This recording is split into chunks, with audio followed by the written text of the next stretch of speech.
Takže ahoj lidi, já vás vítám u mého nového videa a proč asi toto video dělám, je vlastně jako dlouho jsem nenatáčel, co se moc omlouvám, ale udělal jsem playlist veřejný, kde teďka bude probíhat Helluva Boss.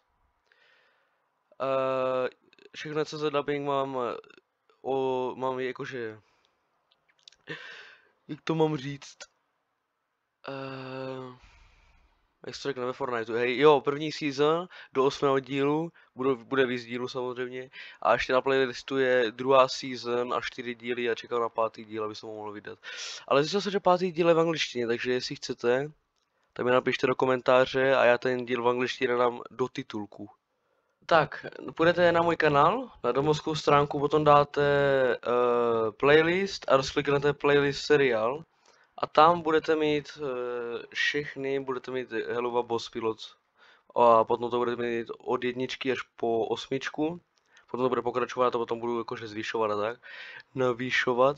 A potom je tady ještě Helluva Boss 2 a mám tady 3 epizody. To jsem se asi přeřekl, protože mám tady jenom 3 epizody. Možná budu vydávat 4. uvidím. Tak jestli chcete, tak mi napište do komentáře. Zatím zdarec.